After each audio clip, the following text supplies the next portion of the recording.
Hi and welcome. In this video, we are going to find the missing number problem. So let's see what is the problem statement, understand it, then we will move on to the logic building part. So now we are going to solve a very famous problem, most commonly known as the missing number problem. What happens in this is you are given an array A with n minus 1 elements having the values from 1 to n with one element missing. Your task is to find out the missing number. So the question says is that if n equals to 5, okay, we should have all the elements from 1 to 5 in the array. We should have all the elements from 1 to 5 in the array. That means we can have 2, 3, 1, 4, 5 in any order. The order is not defined, but we should have all the elements. Okay, in any order we can have, but we should have all. But it is saying that one of the element is missing. Any element can go missing. Last one, the first one, the second one, the third one, the fourth one. Any element can go missing, correct?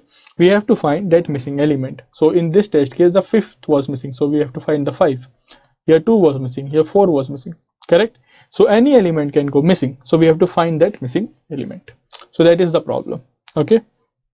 So input format is the first line contains t, that is the number of test cases, then n, that is the number that is 5 given to us, and n minus 1 element. So if one element is missing from n, that means n minus 1 elements are given to us. Okay, so these are the constraints. N is less than 10 to the power of 7 from 2, and array element can be less than 10 to the power of 7 also. As you can see in the input, in the first one, t value is 2, n is nothing but 4, and the elements provided to us 1, 3 and 4. So in this one, the missing element is nothing but 2, correct? N value is 7, and the array given to us are 1, 2, 5, 4, 6 and 7. In this one, the missing element is nothing but 3. Okay, so we have to find these missing elements. That is the question. So let's begin with logic building here. So let's suppose this is the array that is given to us. Okay, n value is 5 and the elements given to us are 2, 3, 1, 5. We can see that 4 is missing, so this should be the output. So how can we approach this particular problem? So what is the most basic approach can you think of? That we need that the element should be 1, 2, 3, 4 and 5. Okay, and we have, that means all these values should be present in this array. Okay, so how do we find it out? So one of the basic approaches, for each value from 1 to 5, okay, match all the elements. So is 1 present? Is 1 present? Is 1 present? Yes, go to the next element. Is 2 present? Yes, go to the next element. Is 3 present? Is 3 present? No. Yes, 3 is present, so go to the next element. Is 4 present? No. Is 4 present? No. Is 4 present? No. Is 4 present? No. No, that means 4 is the one that is missing. We have only one element missing, so once we found that element, we can stop the code. So for each element from 1 to n, okay, we can match the array. We can match the given array. Okay, if the elements are not present, we will get the answer. Okay, so this is the most basic approach to solve this particular problem. Okay, let's see but what is the issue in this approach. Okay, but before that, let me just write it down in algorithm format. Let me just write this code down, and then we will see what we will have to do. Okay, so what do we need for this particular one? The first one is taking the test case input. The second one is a loop that will be running for t number of times. The third one that we need is the input n. Okay, fourth one, an array containing n minus 1 number of elements. Okay, input of array, that means n minus 1 elements input. Sixth one is we need a flag variable in this particular problem. Okay, that will tell us whether the element is present or not. So we need a flag variable. Let's define it to be 0. Okay, now a loop will be running for I equal to 1, and this will go till I less than equal to n. So we have a loop that will be going from 1 to n, that is this one. Okay, now inside this we will have one more loop, that is a nested loop, that will run for our array from 0 to less than n minus 1, that is total n minus 1 elements, and j plus plus. Okay, now if this I equal to ARR of j, that means the element is present inside the array. Then we can make flag equal to 1 and break the loop. Okay, if the element is present inside the array, we can make flag equal to 1 and break the loop. Now after this loop, if flag never became 1, what will happen? Think about it. After this loop, and if I check here inside the I loop only, if I check here that if flag equal to 0. That means if the flag never became 1, then what does this indicate? It is a very important point. So flag here is indicating whether the element is present or not present, correct? If the element is present, that means I equal to array of j. If the element is present, okay, we are making flag equal to 1. So flag equal to 1, flag equal to 1 indicates that the element is present inside the array. Flag equal to 1 indicates that the element is present inside the array. We can break after that. If the element is present, we will break it, break the for loop, correct? Now after the loop, after j loop, if we check if the flag element is 0, if the flag value is 0, okay, 1 indicates whether the element is present, yes, and 0 indicates if the element is not present, correct? So if the flag value never became 1 inside the j loop, that means we did not find our element. That means we did not find our element, and we can print I. We can print I. That means this element is missing. Okay, this is the use of flag variable. Flag is indicating us whether the element is present or not. If it is present, the flag value will be 1, and if it is not present, the flag value will not change and it will remain 0. So if the flag value is not changing, that means our element is not present inside the array. Okay, so this is the code. This is the whole code. Okay, and if we have to print I, then we can break our I loop also, and both the loops will be breaked and we will move out. Okay, so let's see this. Let's see this part. So we have 2, 3, 1 and 5, correct? So first I value is 1. First I value is 1. So let's start from here. So let's see now how this is working. So I value is 1. Okay, so I equal to array of 0. No.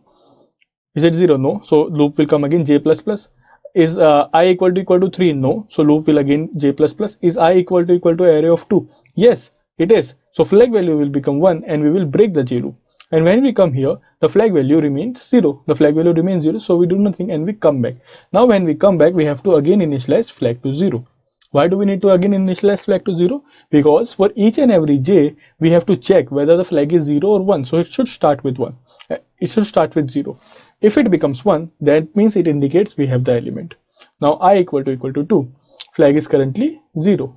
Okay.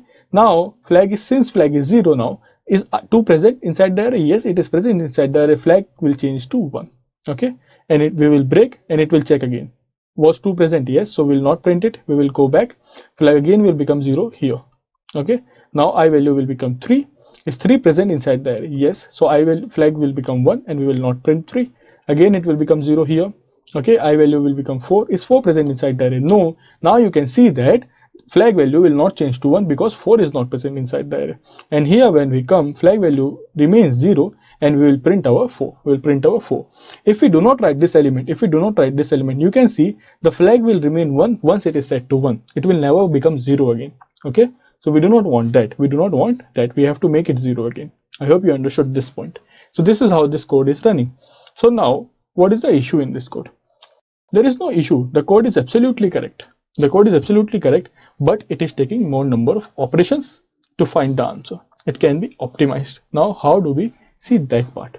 Let's discuss this. In our code, we have a loop, for loop that is running n number of times, and we have another loop that is running n minus 1 number of times. Correct? These two are the nested loops we have. Now in 1 second, okay, the approximate operations a computer can perform is 10 to the power of 8. In online coding platforms, in 1 second, approximate operations, it is not a standard, it is just approximate operations. In 1 second, it is 10 to the power of 8, and it depends on the language to language also. Okay, so we can generalize it, and we can think that in 1 second 10 to the power of 8 operations are there.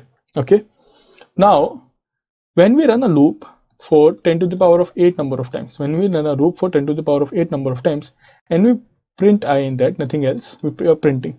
Okay, so this print is nothing but take a single operation, and this operation is performed 10 to the power of 8 number of times. That means we are performing 10 to the power of 8 number of operations. Okay, we are performing 10 to the power 8 operations here. Fine. So this will be 1 second, and if the time limit is 1 second, it will be accepted. Okay, now think about this. We have 4 that is running for n number of times, and we have inside this we have another for loop. Fine. So this will be running for 10 to the power of 7 number of times as per the constraints of our question, and n minus 1 nothing but around 10 to the power of 7 number of times. So this loop is running for 10 to the power 7 number of times, outer loop, and inner loop is also running for 10 to the power of 7 number of times. So total becomes 10 to the power of 14 number of times. Correct? Here it was 10 to the power of 8 and 1 operation. So 8 into 1 becomes 8, 10 to the power of 8. Now 10 to the power of 7 multiplied by 10 to the power of 7 will become 10 to the power of 14. Now if the time limit is 1 second, it will not be accepted and it will give time limit exceed error. Okay. So now time limit exceed error will come. Fine. This is not a standard. I am telling you this is not a standard, but we can use it. Okay. This is generalized. Okay. So we can use it.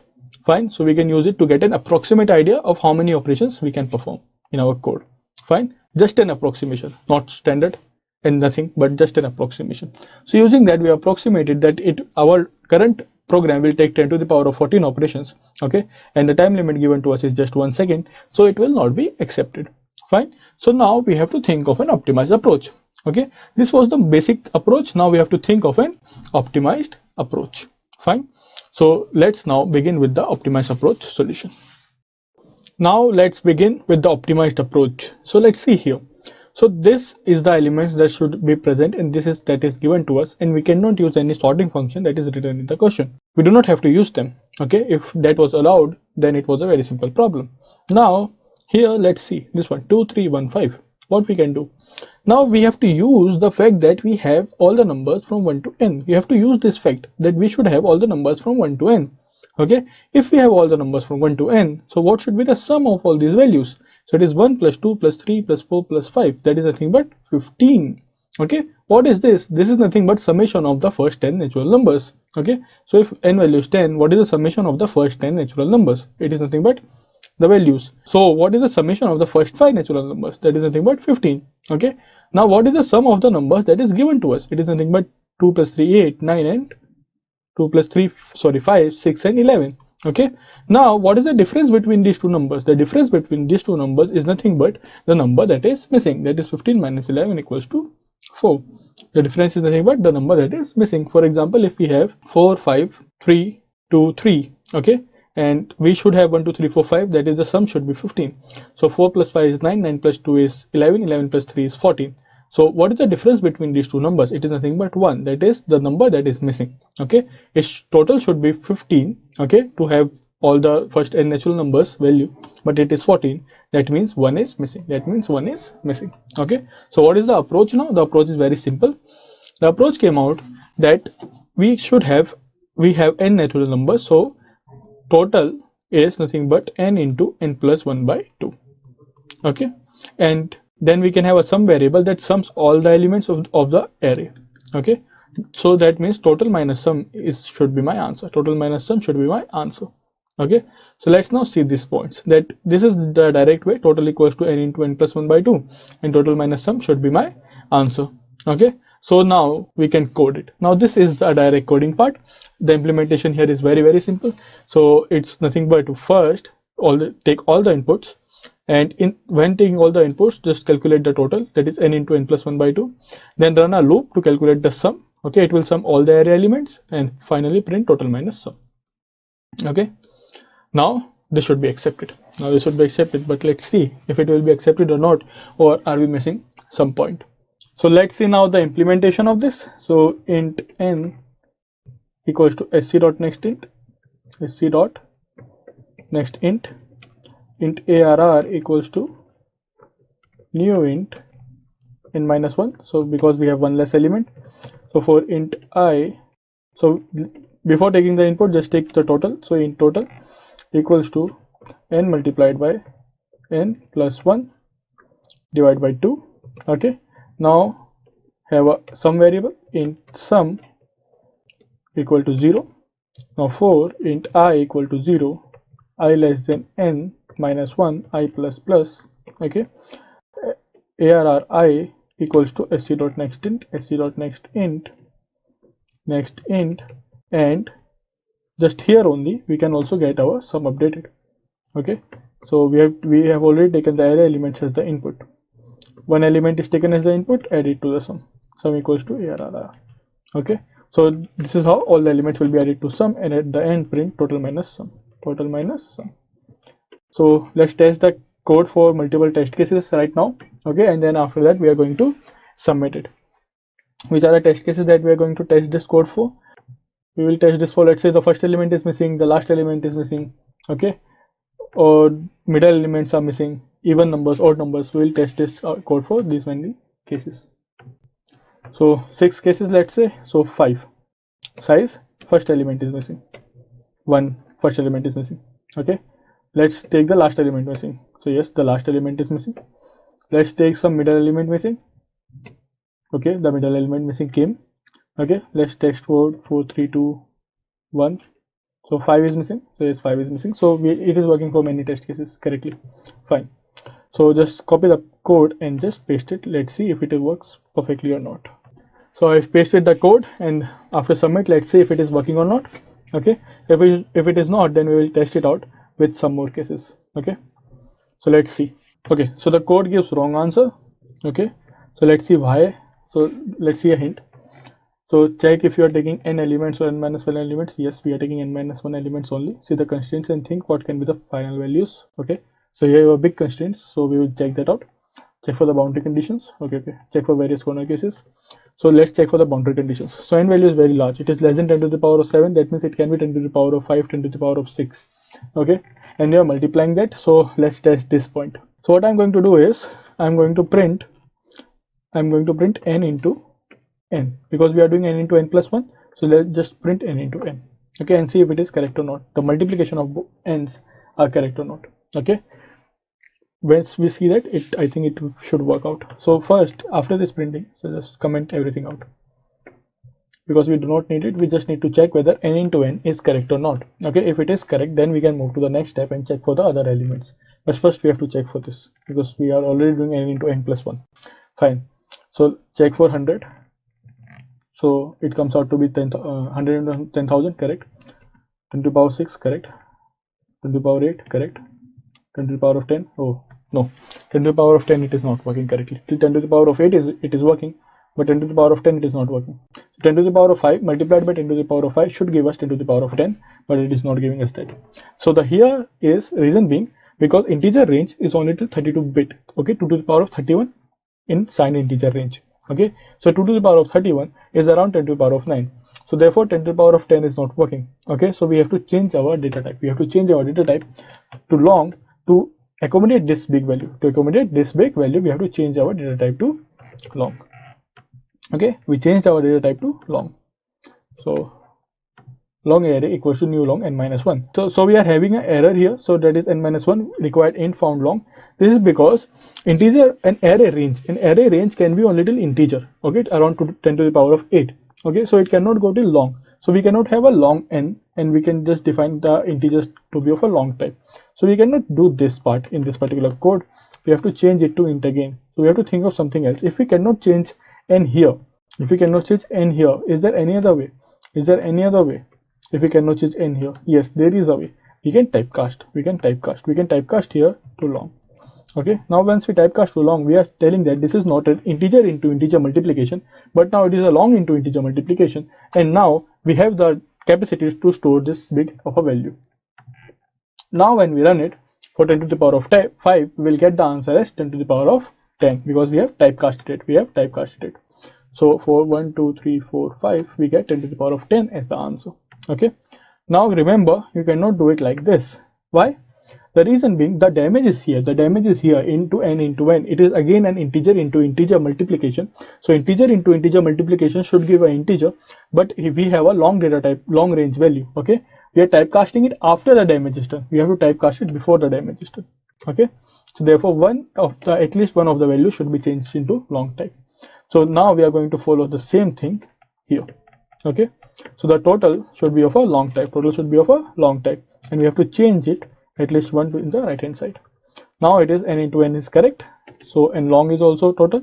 Sum also we have to change it to total. And now when we print it, I think we should get a correct answer. Just copy it out and submit it.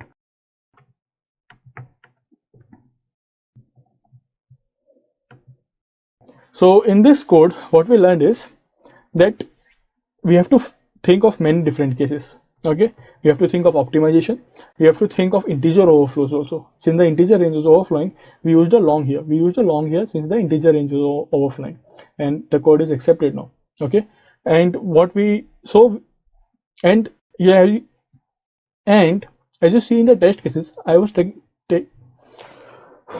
and as you have seen in the test cases also, I have tested for first element missing, the last element missing, middle element missing, missing in an odd length, missing in an even length. So these type of test cases we have to check for each and every code. Okay, so this was the missing number problem. Thank you.